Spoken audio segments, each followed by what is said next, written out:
I'll see you several times during the day and also tomorrow, because today and tomorrow we gather the foreign and the defense ministers of the European Union for a very intense agenda.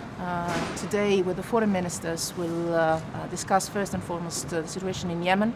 I discussed yesterday on the phone with the Special Envoy of the United Nations, Griffith, on how the European Union and the Member States can support at best his work in this crucial moment that could be or become an opening for an end to the war in Yemen, one of the most devastating humanitarian catastrophes of our times.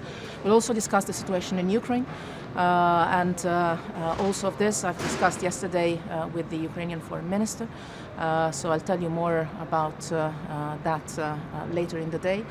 And together with the defense ministers, we'll continue our work to strengthen the European defense. In particular, today I expect ministers to see how our permanent structured cooperation is going, with 17 new projects to be adopted. And tomorrow we will have Jens Stoltenberg, NATO Secretary General, to continue our work to strengthen EU-NATO cooperation that is going extremely well. So a full agenda. I know there's many other issues and topics that probably will come up during our discussions with the ministers, and on which for sure I'll come back to you during the day. Can you say a little more about Iran? There are many serious cases about attempts to attacks on European soil, for instance in Denmark, and we know that the Danish government is going to raise a discussion today. Will you support further sanctions? I have discussed the situation and that attempt with the Danish Foreign Minister very same day when the case was coming out, end of October, beginning of November, and for sure we will have a point raised by him today at the beginning of our meeting.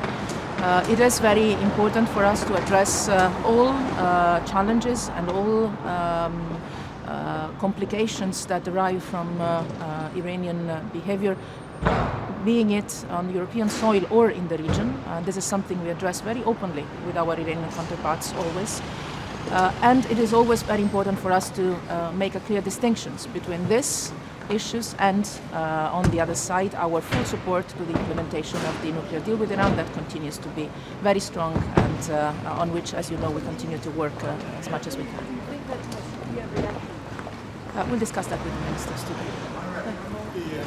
Be ready.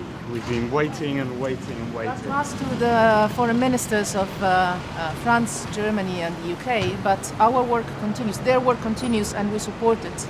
The involvement of the finance ministers of the E3 is of key importance at this stage. They are working hard to finalize it. I cannot tell you a date, but I can tell you that work is continuing and is progressing in a positive manner. And again, as I said, the involvement of the finance ministers of these 3 member states, but also of other member states, is, I think, a crucial step that makes me think that it will be delivered sooner rather than later. Thank you.